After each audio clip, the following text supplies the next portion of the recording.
Bonjour, merci, Pasteur Dave. Est-ce qu'on a eu de la bonne louange ce matin? C'était vraiment bon. Je, je vous aime tous beaucoup. Nous allons parler, la semaine dernière, nous avons parlé de l'amour de Dieu. Maintenant, nous allons parler de l'amour de Dieu encore. Et oui, c'était bon, très bon. Alors, cette fois-ci, c'est ma femme Chelsea qui va commencer. Alors, à tout à l'heure. Est-ce que vous aimez sa chemise? Je l'ai achetée hier. J'avais pas le choix de la porter aujourd'hui.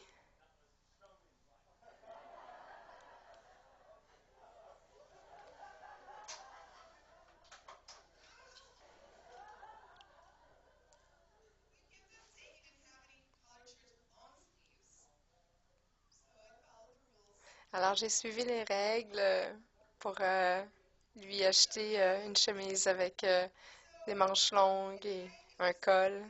Si vous me voyez un petit peu plier des genoux, là, c'est parce que je suis allée jouer au bowling hier et c'était la première fois que mon fils Judas allait vivre l'expérience. Alors, c'était l'anniversaire d'un ami. Alors, j'ai eu quelques abats. Alors, je commence à ressentir un peu de douleur. Je commence à me demander s'il va falloir que je fasse des étirements avant de faire du bowling, les quilles, jouer aux quilles. Alors, j'aimerais commencer par une chanson. C'est une chanson que je voulais faire la semaine dernière que je n'ai pas faite. Je voulais le faire la semaine dernière. C'est une chanson très, très belle et puissante. Alors, nous attendons la chanson. Alors, c'est par Becca Shea.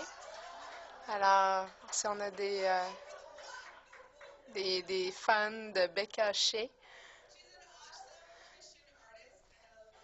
c'est une super artiste chrétienne et j'aime beaucoup sa musique.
Tu es vérité, tu es puissance, tu me donnes la foi. Maintenant, je me tiens ici, dans ce moment avec toi. Il n'y a aucun autre endroit meilleur. Il n'y a qu'un qui peut vraiment me satisfaire, qui peut me donner tout ce que j'ai besoin. Aussi haut que les cieux sont de la terre, tu me montres ton amour tellement inconditionnel. Ici, tu viens avec les bras grands ouverts parce que tu es celui qui peut me remplir avec ce feu. Tu es amour, tu es vie, tu es l'air que je respire, tu es mon jour et ma nuit, tu es ma joie, tu es ma paix, tu es mes ailes pour ma vision, euh, pour mon vol, tu es mes ailes pour mon vol, tu es la vérité, la puissance, tu me donnes la foi.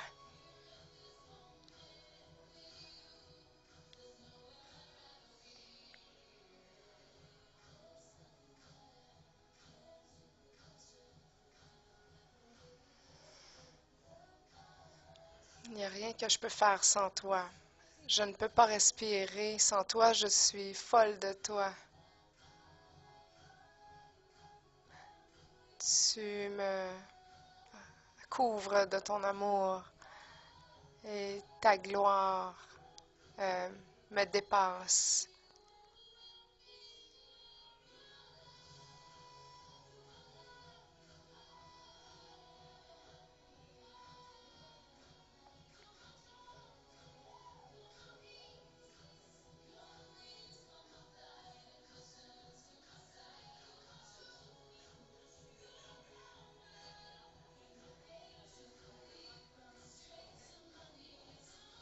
Tu me donnes la foi de croire et tu m'amènes sur mes genoux directement.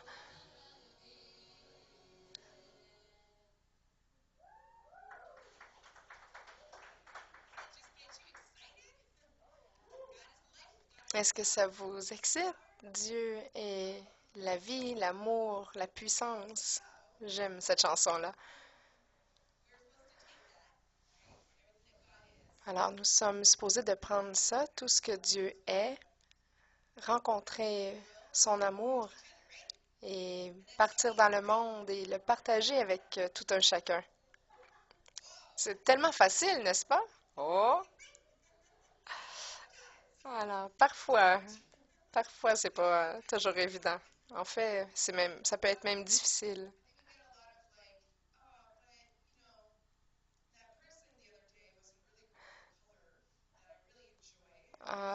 Par exemple, cette personne-là, l'autre fois, euh, portait une couleur que j'aimais pas et je peux pas croire qu'elle ignore ça. Et là, on se dit, je peux pas croire qu'elle a vraiment porté cette couleur-là ou qu'elle est amie avec cette personne-là. Même dans l'Église, ça peut arriver.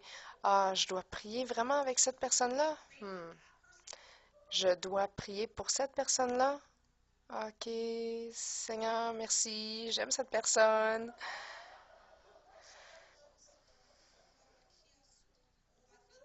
Ah, je sens le feu.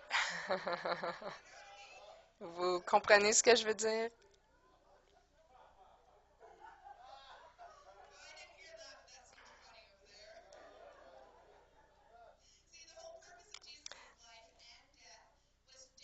La, le but de Jésus, de sa vie et de sa mort, c'était vraiment de nous démontrer l'amour de Dieu,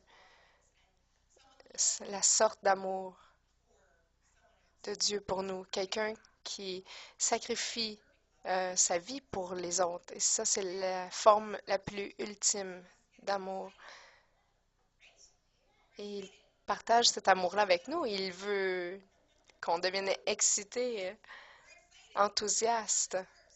Et on est vraiment enthousiaste parce qu'on comprend que Dieu nous a aimés le premier et qu'il nous a montré cet amour-là.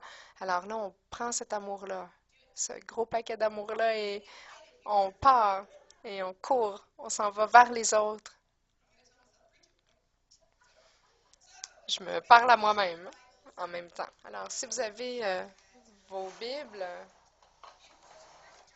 allez à 1 Jean 4, 10.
Mon enfant était tellement en sécurité. Il se sentait en sécurité dans mon amour. Et c'est ce que Dieu veut que nous ressentions aussi, sécure dans son amour. 1 Jean 4, verset 10, et cet amour consiste non pas dans le fait que nous avons aimé Dieu, mais dans le fait que lui nous a aimés et a envoyé son Fils comme victime pour nos péchés. Tellement facile, mais tellement puissant en même temps. Parce que les gens se blessent mutuellement. Et les gens blessés blessent d'autres personnes.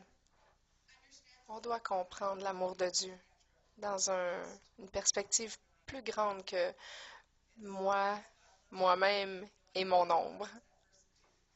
Parce que si Dieu m'aime autant que ça, ben il aime autant l'autre personne à côté de moi.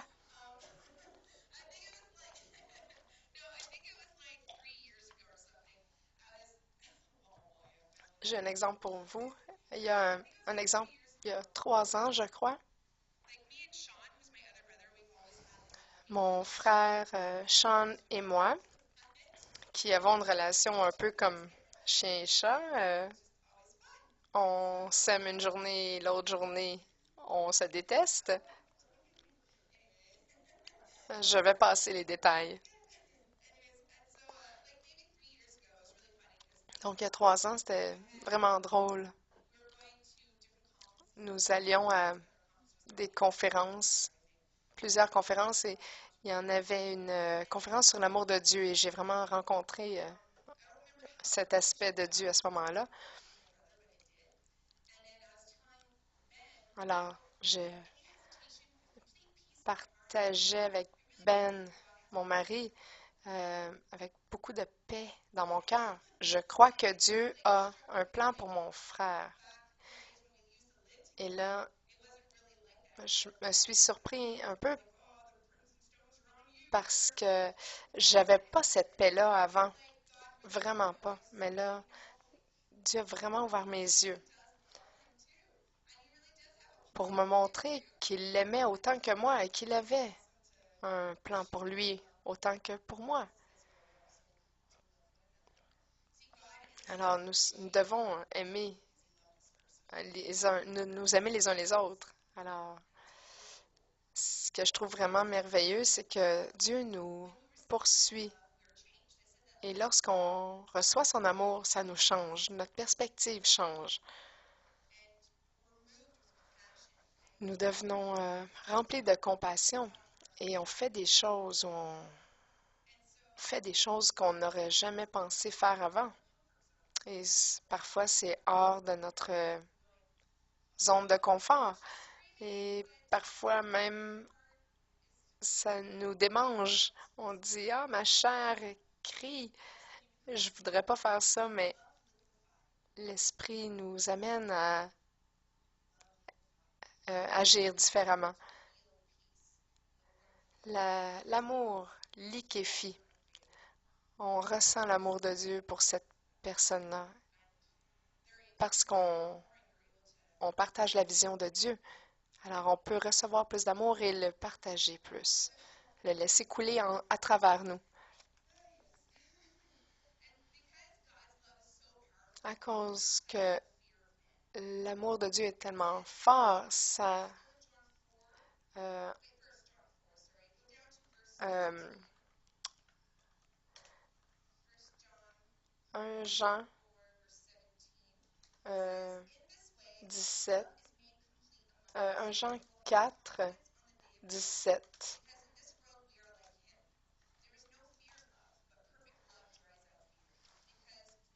Jean 4 à 17. C'est en cela que l'amour est parfait en nous, de sorte que nous aurons l'assurance le jour du jugement, parce que nous sommes dans ce monde tel que lui, il est. Parce que je suis moi-même imparfaite, j'aimerais le croire que je suis parfaite, mais je ne le suis pas. Alors parfois, je me réveille le matin et j'essaie de repousser la crainte des hommes pour la remplacer par la crainte de Dieu. Et là, je demande à Dieu le matin en me levant, montre-moi.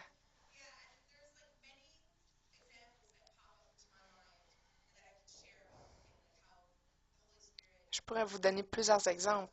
Comment l'Esprit Saint me montre comment aimer. Parfois, c'est d'être à quelqu'un et juste de passer la main sur l'épaule. Parfois, c'est juste de me présenter à quelqu'un de nouveau. Parfois, ce que je fais, c'est que je paye pour la prochaine personne en ligne au café.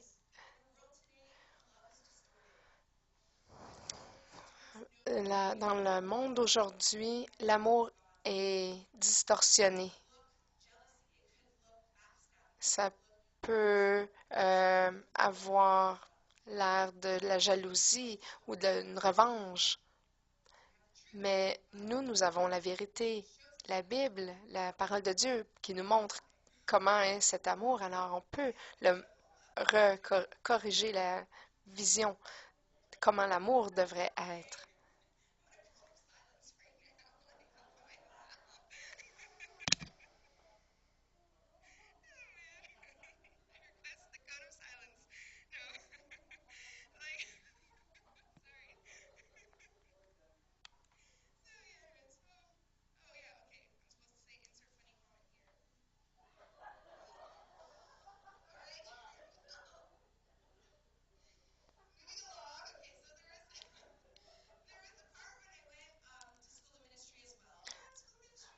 Alors, je suis allée à l'école biblique et à un moment donné, on a eu une pause et on a pu aller voir un game de baseball.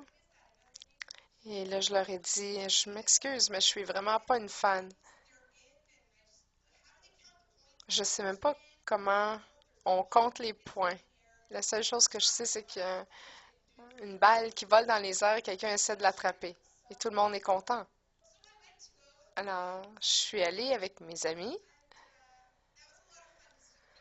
C'était quand même drôle et amusant parce qu'on commençait à se connaître. Alors, lorsqu'on est revenu, nous avons pris l'autobus pour revenir et il y avait 60 euh, amis dans l'autobus. Et à côté de moi, il y avait un siège libre. Alors, j'ai dit, ah Seigneur, je sais ce que tu fais. Tu as préparé ça pour moi. Alors, il y a une femme qui était pas de notre groupe qui s'est assise à côté de nous.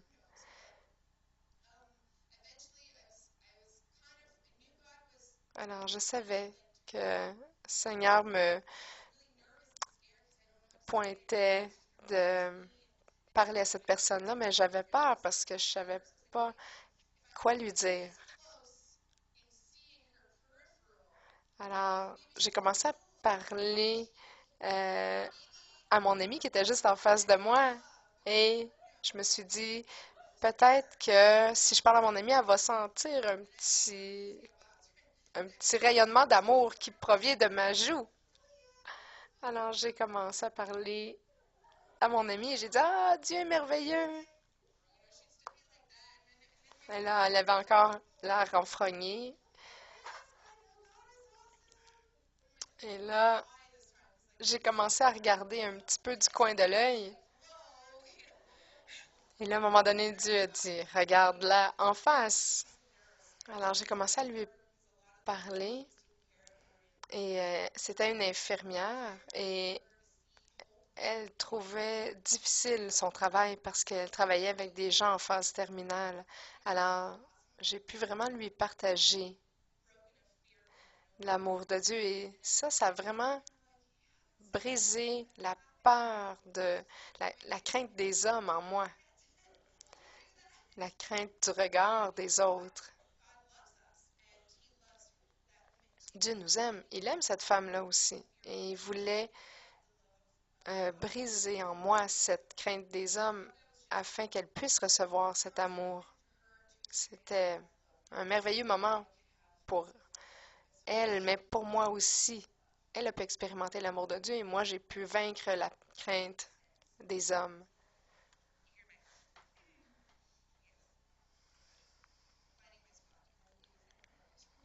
Laissez-moi juste retrouver où je suis rendue dans mon discours. Parfois, dans ces moments, on a du support. Moi, j'avais 60 amis autour de moi. Ça aurait été correct si j'avais échoué. Parce que je me disais, ah, je pourrais le faire la prochaine fois, essayer la prochaine fois. Mais si, par exemple, une fois, je suis allée dans un centre d'achat et j'ai croisé mon ex-copain. Alors, j'essayais de me cacher derrière un vêtement. Je voulais vraiment me cacher.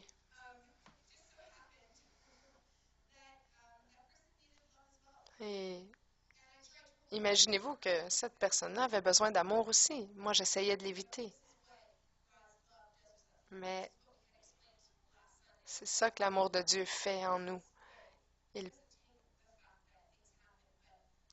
il prend pas, il efface pas ce qui est arrivé, mais son amour peut rendre toute chose plus facile. Je t'aime, alors passons par-dessus ça. Alors, nous avons commencé une conversation où on a pu parler de Dieu.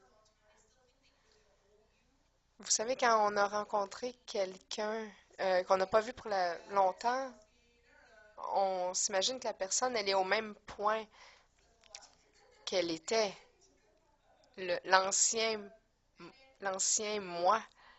Alors,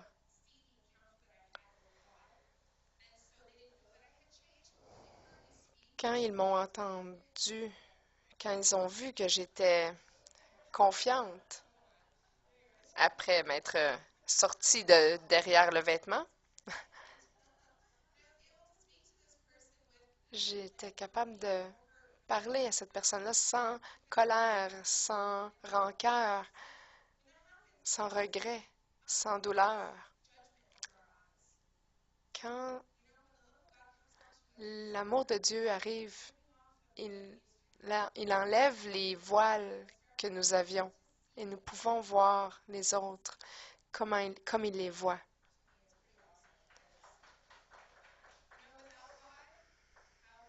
C'est vraiment merveilleux parce que je me rends compte que sans Dieu, on sait comment ça serait. Ce serait vraiment difficile. On a besoin de Dieu. Le monde a besoin de Dieu. Je suis 100% d'accord que le monde a besoin de Dieu, mais je veux vous dire que l'Église aussi a besoin de Dieu.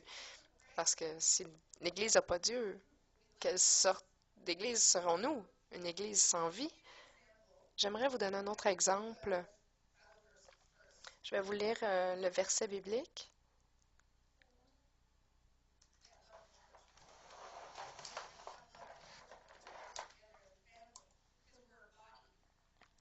Nous devons aussi avoir l'amour dans l'Église. On fonctionne en tant que corps. Alors, écoutez, là, je ne vais pas pointer personne. C'est pas ce que je fais. Donnez-moi un vêtement que je me cache derrière.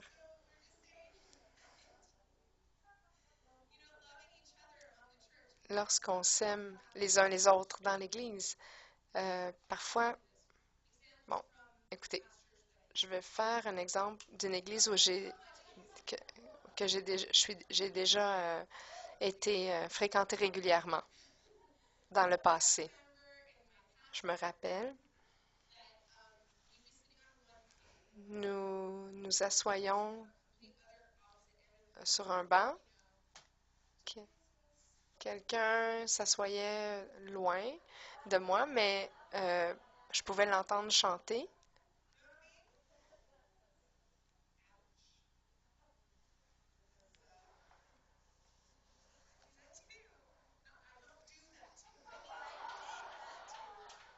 Moi aussi, je faisais ça, je chantonnais en même temps.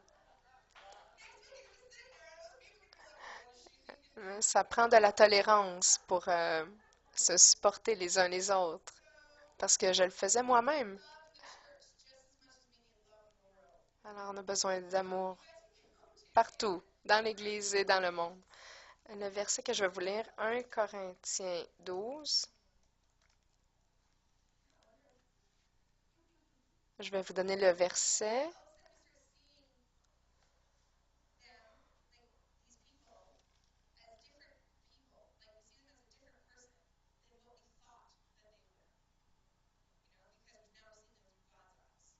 Lorsqu'on voit les gens à travers les yeux de Dieu, ça devient une personne différente. Je sais que c'est difficile.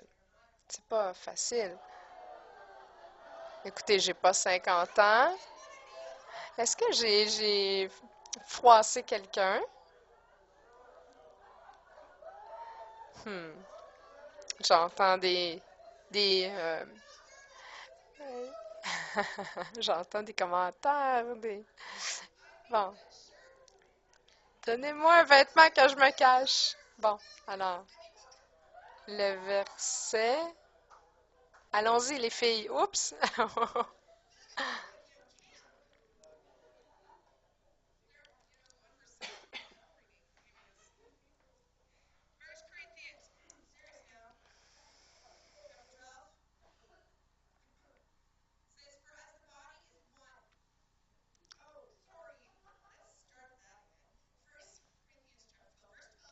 1 Corinthiens 12, verset 12.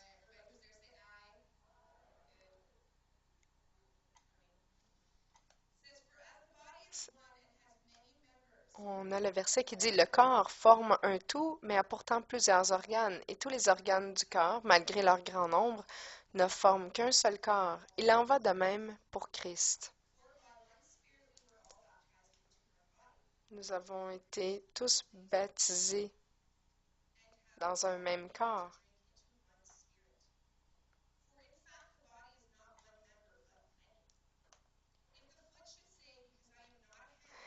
En effet, que nous soyons juifs ou grecs, esclaves ou libres, nous avons tous été baptisés dans un seul esprit pour former un seul corps et nous avons tous bu à un seul esprit. Ainsi, le corps n'est pas formé d'un seul organe, mais de plusieurs. Si le pied disait, puisque je ne suis pas une main, je n'appartiens pas au corps, ne ferait-il pas partie du corps pour autant? Et si l'oreille disait, puisque je ne suis pas un œil, je n'appartiens pas au corps, ne ferait-elle pas partie du corps pour autant? Et si tout le corps était un œil, où serait l'ouïe? En fait, Dieu a placé chacun des organes dans le corps comme il l'a voulu. S'ils étaient tous un seul organe, où serait le corps? Il y a donc plusieurs organes, mais un seul corps. L'œil ne peut pas dire à la main, je n'ai pas besoin de toi, ni la tête dire aux pieds, je n'ai pas besoin de vous. Bien plus, les parties du corps qui paraissent être les plus faibles sont nécessaires et celles que nous estimons être les moins honorables du corps, nous les entourant d'un plus grand honneur.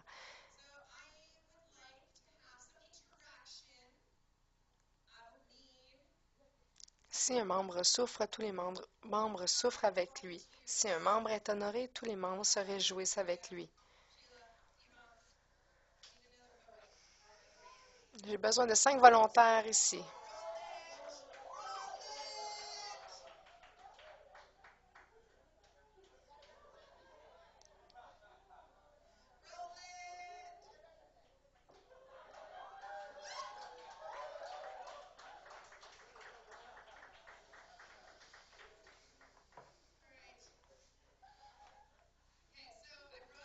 Alors, j'ai apporté de l'eau.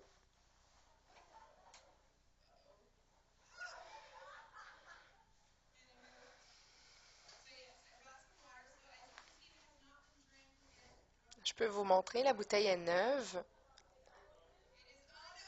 C'est pas, elle n'a jamais été ouverte.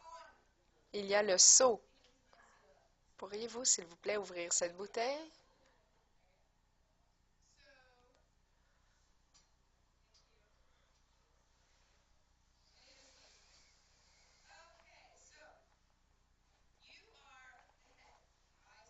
Alors, tu es la tête, tu es le pied droit, toi, tu seras le pied gauche, la main gauche et la main droite. Allez, faites un corps.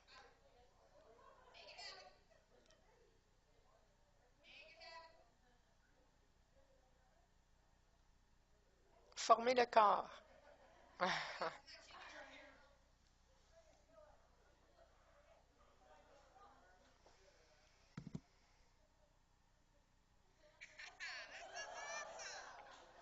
Ah, c'est merveilleux. Je crois que vous avez réussi. Alors, nous sommes plusieurs membres, mais nous formons un seul corps. Alors, à partir de ce point-là, ça dit,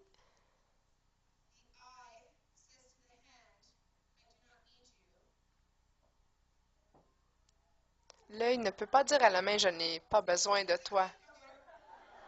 Non, va-t'en pas, va-t'en pas.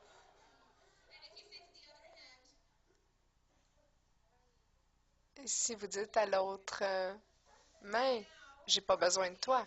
Maintenant, êtes-vous capable de dire à vos pieds de prendre un peu d'eau et de boire de l'eau?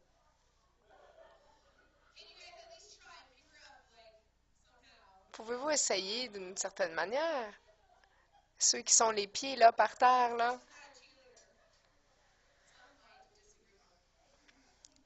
Il y a des filles ici qui disent qu'elles ne sont pas cheerleaders. Alors, disons maintenant qu'il y a une main qui dit, qui décide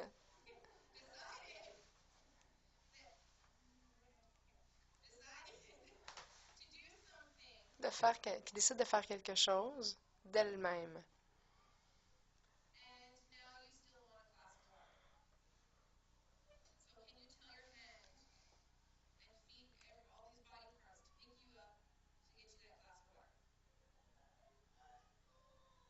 Alors maintenant que cette main-là est occupée, est-ce que vous pouvez demander à ce qui reste de vous aider à prendre de l'eau?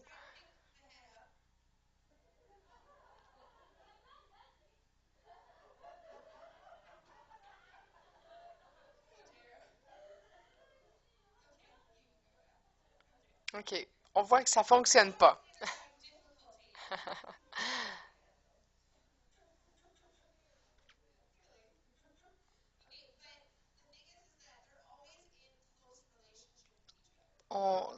Le point que je veux démontrer, c'est que ils sont tous en étroite relation les uns avec les autres. Chacun a son propre talent, mais parce qu'ils s'aiment les uns les autres, ils sont en relation les uns avec les autres et ils peuvent l'apprendre et l'amener à l'eau, amener la tête à boire de l'eau.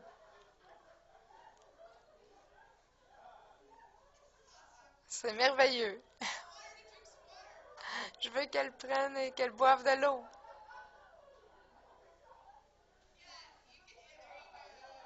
Et voilà.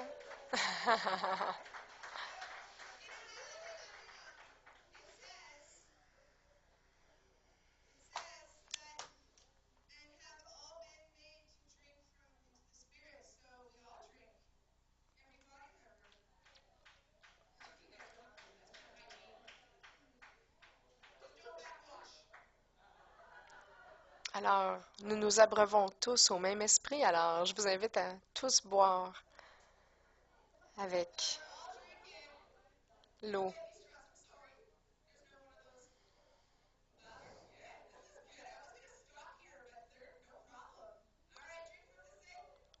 Alors, c'est parfait. Vous pouvez tous boire du même esprit. Merveilleux, bravo.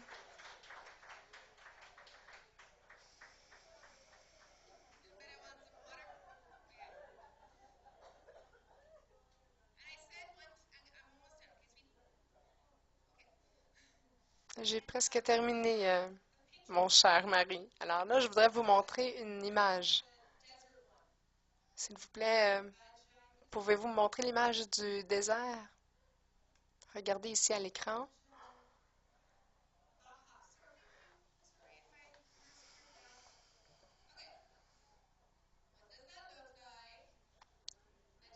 Ça ressemble à un arbre. Est-ce que vous voulez savoir ce que c'est vraiment?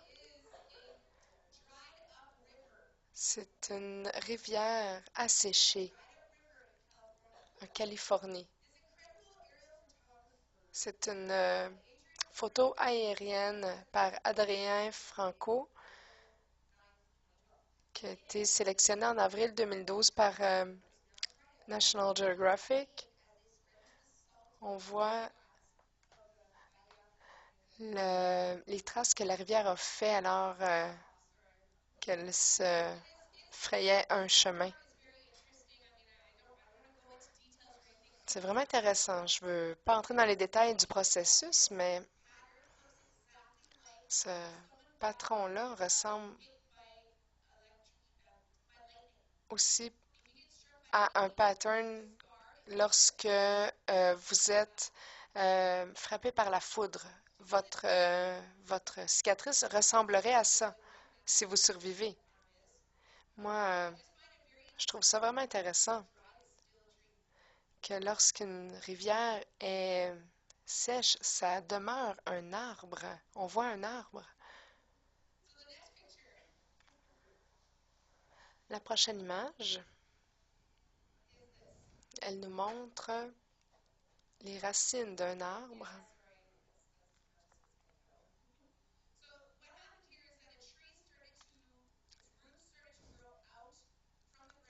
Les racines de l'arbre ont vraiment poussé par-dessus le ciment. Cet arbre-là n'était pas dans le sol, dans un sol d'amour. Il a commencé à faire son propre chemin tout seul. Mais lorsqu'un arbre est bien planté dans un sol d'amour, il peut faire des bonnes racines. Dans Psaume 1, verset 3,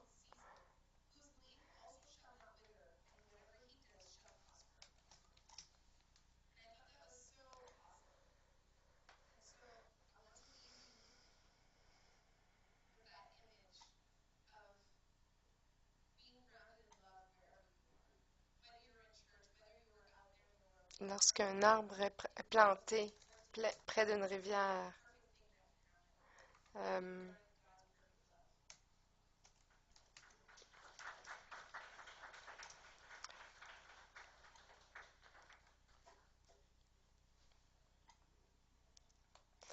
il ressemble à un arbre planté près d'un cours d'eau. Il donne son fruit en sa saison et son feuillage ne se flétrit pas. Tout ce qu'il fait lui réussit. Alors, je vais laisser la parole à mon mari.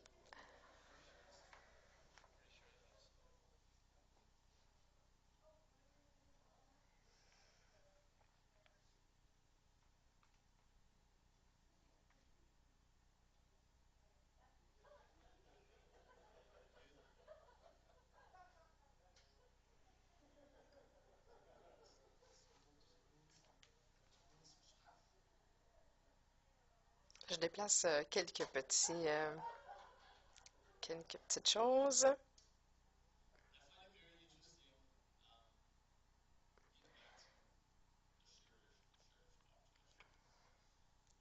Je trouve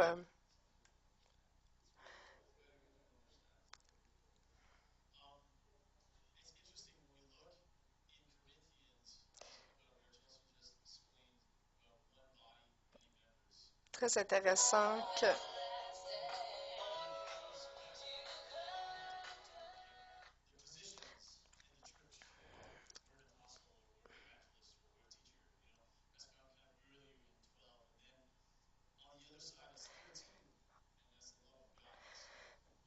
on a dans le chapitre 12 de Corinthiens le corps, et tout de suite après, on a dans le chapitre 13, on parle de l'amour de Dieu. Ça dé- Peu importe vos talents, ce que Dieu vous a donné, si vous n'avez pas l'amour, vous n'avez rien.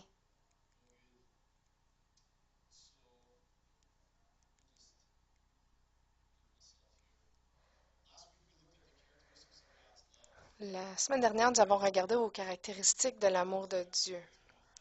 Dans 1 Corinthiens 13, le chapitre sur l'amour.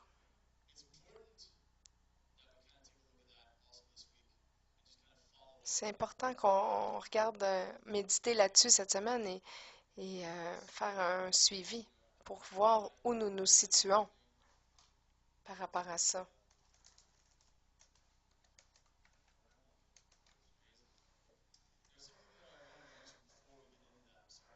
Il y a quelque chose que je voudrais mentionner avant que nous entrions dans ce sujet-là, en introduction, à propos de l'amour les uns les autres. C'est quelque chose d'important. C'est difficile. C'est pas facile, en fait. Chacun porte en lui quelque chose qui peut déplaire aux autres.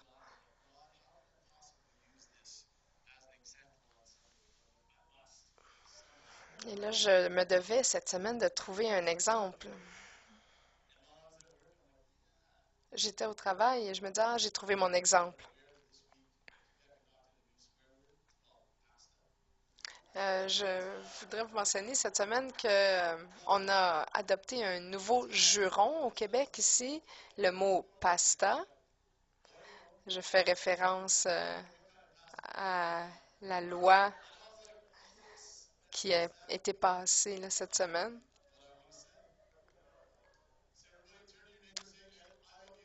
Alors, tournez-vous vers votre voisin et dites, je t'aime et tes pâtes, je les aime aussi. Pasta. J'aime tes pastas aussi.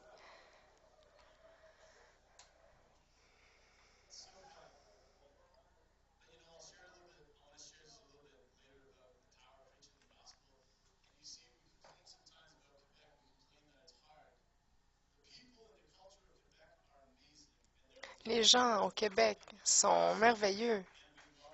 Nous, je parle des francophones, je vous aime tous. Mais le problème, c'est qu'on focus tellement sur la loi. Ça retient l'esprit de pauvreté. Nous voulons conserver ce que nous avons parce que si nous ne le gardons pas, nous allons le perdre.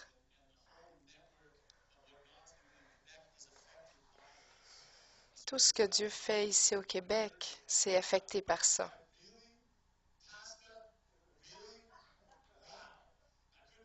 Vraiment, Seigneur, le mot pasta est vraiment pas bon. Alors, on voyait à quel point on est légaliste ici au Québec. Nous devons prier d'être libérés de ça dans cette province. De... Nous devons bénir notre gouvernement et puisqu'il puisse, pour qu'il puisse recevoir la sagesse de Dieu et éviter des faux pas comme euh, des menus italiens qui ne sont pas francophones, que on veut les bannir. Ça n'a pas de sens.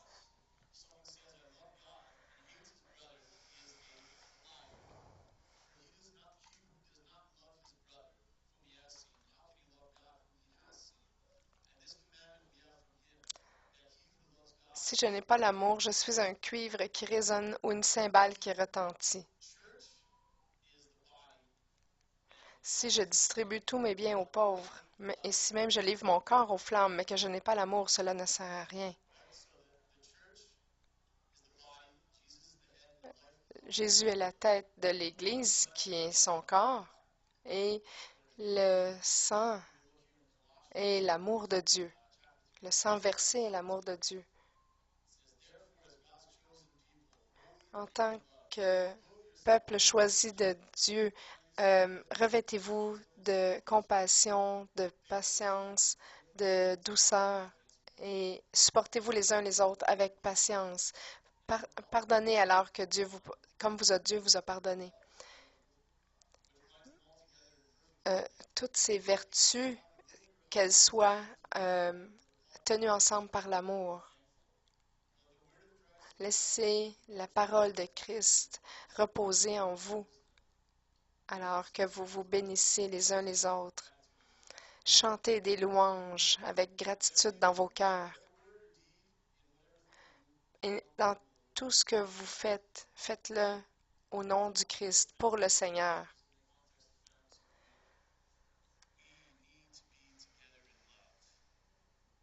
Nous devons être liés par l'amour, tous ensemble. Et c'est difficile, c'est difficile. C'est un défi, mais nous devons le réussir. Nous devons comprendre l'amour de Dieu, son cœur envers nous. Et une fois que nous l'avons reçu, après l'avoir digéré, même combattu, on doit passer à l'étape suivante qui est de comprendre que Dieu, cet amour-là, il l'a pour tout le monde. C'est tellement facile de regarder nos circonstances, comment on peut être une victime et focusser à l'intérieur. Il y a une ancienne expression qui dit que nous sommes tellement au paradis qu'on n'est pas bon sur la terre ici, mais il faut faire attention.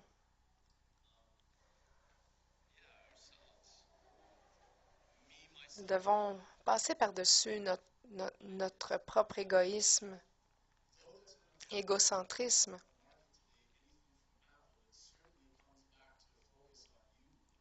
Il y a les produits Apple aujourd'hui sur le marché donnent vraiment beaucoup de focus sur l'individu. On dit Dieu, je veux, je veux, je veux, même si les louanges ont pour but de donner à Dieu. Il ne faut pas être nécessairement toujours dans la présence de Dieu parce qu'on va devenir complètement gonflé de sa présence et on va être inutile spirituellement.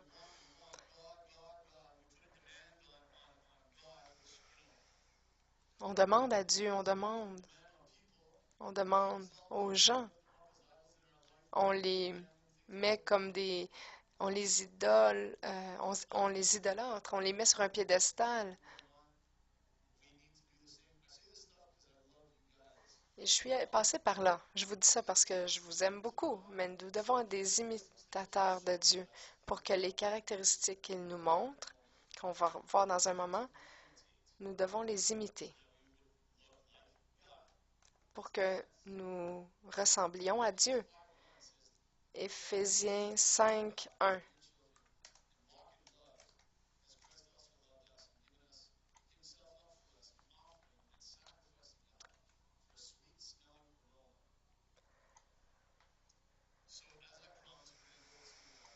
Soyez donc des imitateurs de Dieu, puisque vous êtes ses enfants bien-aimés, et vivez dans l'amour en suivant l'exemple de Christ qui nous a aimés, qui s'est donné lui-même pour nous comme une offrande et un sacrifice dont l'odeur est agréable à Dieu.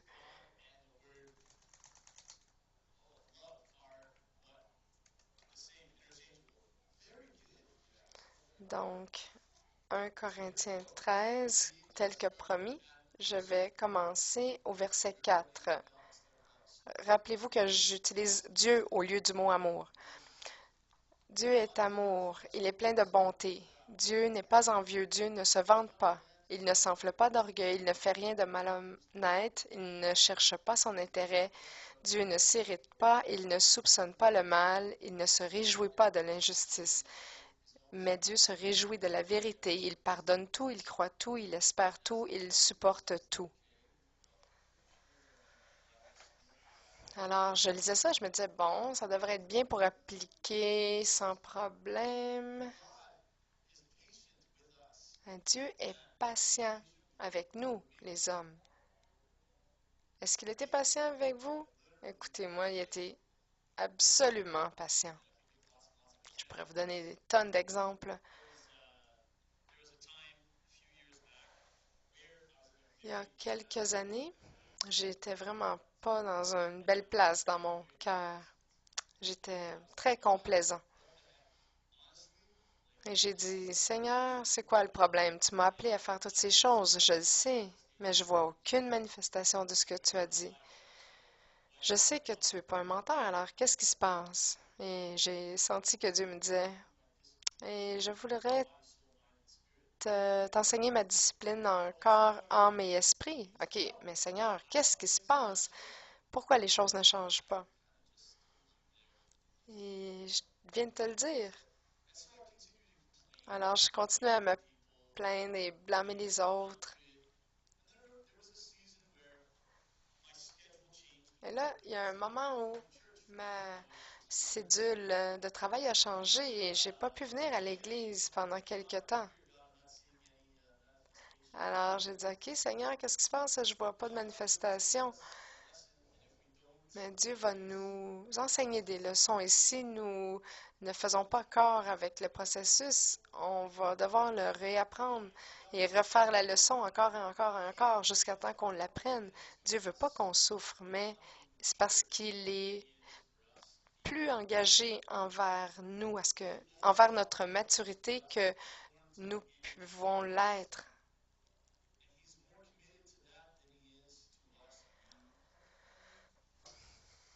Son but, c'est pas notre confort, c'est notre maturité. Merci, Seigneur. Merci que je lui ai demandé, Seigneur, qu'est-ce que tu veux faire en moi? Il doit y avoir quelque chose de pas correct avec moi. Et Dieu m'a dit, t'es pas sous-qualifié. Il n'y a pas rien nécessairement de mal avec toi. Mais c'est juste que tu penses seulement à toi. Donc, peut-être que tu pourrais te repentir et faire ce que je t'ai dit de faire. J'ai dit, ah ouais, peut-être, hein? Dieu m'a dit, écoute, je t'ai donné la grâce. La grâce, c'est quoi? C'est la puissance surnaturelle de Dieu qui nous donne la puissance de faire, qui nous donne l'habilité de faire ce qu'on a à faire. On dit merci pour la grâce, Seigneur. On a ces choses qu'on doit faire, alors on a de la difficulté à mettre les choses ensemble. Les choses qu'il nous demande de faire sont déjà faites aux yeux de Dieu. Ne sont-elles pas?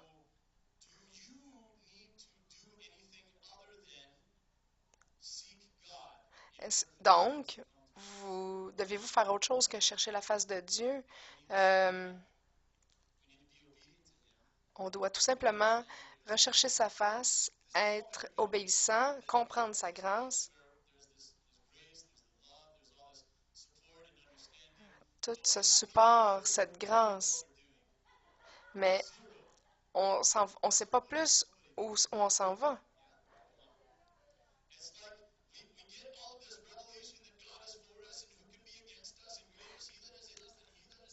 Alors, celui qui est en nous est plus grand que celui qui est dans le monde. Bravo. Que ferons-nous?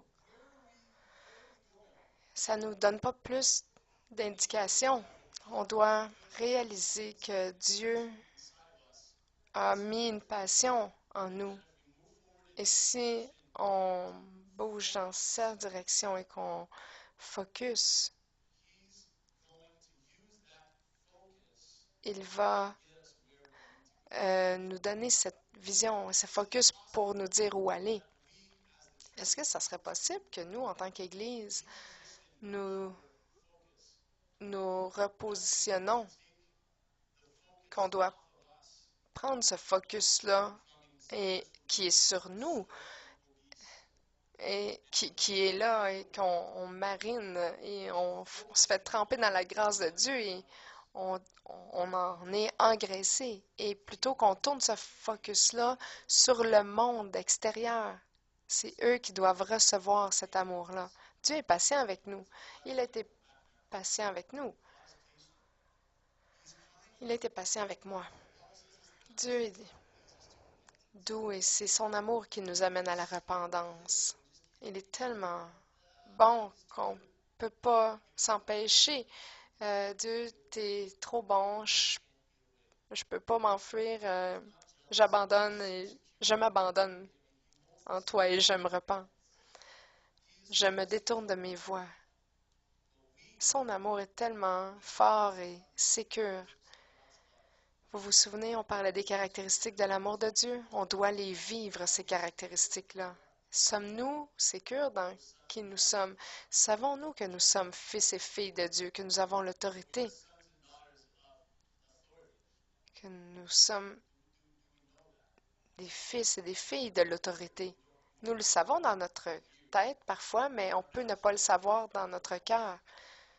Et donc nos actions montrent autre chose. Vous avez été créé dans l'image de Dieu.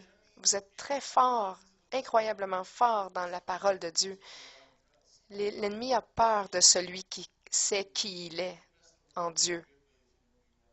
Je vous dis que vous pouvez faire des ravages dans le territoire de l'ennemi si vous savez que vous êtes en Dieu.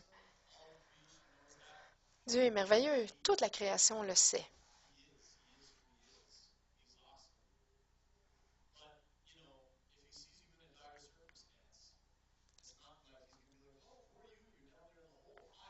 Ah, pauvre toi, tu es dans un trou. En passant, je suis merveilleux.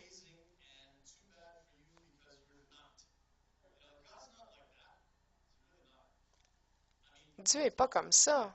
Il est puissant, mais il ne va pas nous laisser, euh, il va pas balayer ça devant nos yeux sans rien faire. La terre, la création euh, font état de comment merveilleux Dieu est. Il n'est pas raide. Même si Dieu nous corrige et désire notre changement, il ne le fait pas de façon brusque et impolie. L'autre chose qui me fatiguait, c'est que dans le verset 1 Corinthiens 13, 5, il ne cherche pas son intérêt. Dieu ne cherche pas son intérêt. Dieu nous a choisis comme enfants, mais il ne va pas nous forcer à le choisir comme père. Il n'est pas là pour nous frapper et il attend juste de nous punir. Il, ne, il oublie les choses mal qui lui ont été faites. C'est un Dieu qui recherche la justice. Il juge justement, mais il a l'habilité d'aimer la personne qui commet l'injustice. Il voit la personne, non pas l'injustice. Si vous êtes dans une euh, salle avec Oscar Pistorius qui a été accusé du meurtre de sa blonde, pourriez-vous l'aimer, même s'il a fait cette injustice de tuer quelqu'un? Est-ce qu'on a cette capacité, nous, d'aimer cette personne-là au-delà? Lui, Dieu, il l'a. On a besoin de cette vérité-là en nous. Il est la vérité et il se réjouit de la vérité qui est en nous. Nous devons retourner à cet endroit où nous partageons avec le monde la bonne nouvelle de l'Évangile. Nous sommes le sel de la terre. Si le sel perd de sa saveur, avec quoi allons-nous assaisonner? Alors, ne perdez pas votre saveur. Vous avez de la crédibilité en Christ. Lorsque vous faites quelque chose de contraire à qui vous êtes en Christ, vous pouvez perdre votre sel. Et là, vous n'aurez plus la crédibilité pour parler dans leur vie. Je vais juste vous parler de l'importance de notre conduite. Je ne veux pas condamner personne. Dieu veut nous utiliser dans le monde aujourd'hui. Je vais regarder quand Paul parlait aux Romains. Je suis prêt à prêcher la parole à vous, Romains. Je n'ai pas honte de l'Évangile parce qu'il est puissance de résurrection pour tous ceux qui croient. Il y a vraiment une puissance qui est relâchée lorsque nous parlons de l'amour de Dieu. Il y a quelque chose qui se passe physiquement, il y a quelque chose qui arrive. Et c'est ça qui va amener les gens au salut. Jésus, Marc 16, verset 14 ou vice-versa, Jésus en a parlé. Il dit que si on aime les gens comme Dieu les aime, il va arriver des miracles.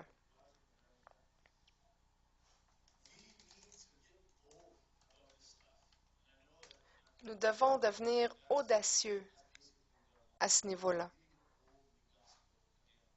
On doit devenir audacieux dans le partage de l'Évangile. Repentez-vous car le royaume de Dieu est près. C'est une semence qui est plantée dans la sole et qui commence à paraître. Les gens prêchent l'Évangile partout dans le monde. Le royaume de Dieu est ici, c'est évident. Lorsqu'on leur parle de l'Évangile et qu'on les aime, et la puissance de Dieu va venir avec vous. C'est pas peut-être que la puissance va être avec moi. Non, ça va arriver. Si on focus sur Dieu, on va voir l'impossible arriver. Lorsque Pierre est sorti du bateau et il a marché sur la mer, il regardait Jésus. Il a pu marcher sur l'eau, mais quand il a regardé, il a enlevé son focus de Jésus et qu'il a regardé à ses circonstances, l'eau sous ses pieds, il a commencé à couler. J'aimerais vous dire ce matin, nous allons pouvoir voir l'impossible si nous sommes prêts à aimer cette personne en face de nous comme Dieu l'aime. Marc 16, verset 14. Enfin, il apparut aux 11 pendant qu'ils étaient à table et il leur reprocha leur incrédulité et la dureté de leur cœur parce qu'ils n'avaient pas cru qu'ils l'avaient vu ressusciter. Alors, si nous nous aimons les uns les autres, passez par-dessus les offenses qui nous ont été données par cette personne-là. Passez par-dessus. Alors, Dieu, nous demandons ce matin que tu puisses nous donner le courage d'être qui tu nous as appelés à être. Nous sommes tes fils et tes filles. Tout comme tu as donné du courage à Josué, sois courageux. Donne-nous le courage d'être qui nous avons été appelés à être, que nous arrêtions de nous combattre les uns les autres, que nous soyons égoïstes. Toutes ces choses, nous voulons le bien, mais nous sommes tellement distraits. Aide-nous à focusser sur toi, Dieu. Arrêtez de focusser sur ce qui n'est pas de toi.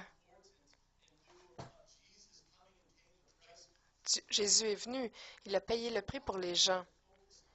Aide-nous à focusser sur toi, qu'on puisse l'aimer, que ce soit ici, dans l'Église ou à l'extérieur, dans le monde. Donne-nous le courage de sortir de notre zone de confort et savoir que tu vas être fidèle à ta parole, que tu vas nous supporter. Nous te remercions, Seigneur. Nous te remercions, Père, d'avoir fait un chemin là où il n'y avait pas de chemin, parce qu'on était mort avant que tu fasses le chemin. Tu as fait ce même chemin pour nous et pour les autres. Aide-nous à ne pas avoir de bataille dans notre esprit qui nous dit que nous ne sommes pas dignes. Enlève ce voile, enlève les stratégies de l'ennemi, tout ce qui empêche l'Église d'avancer. Aide-nous à avancer.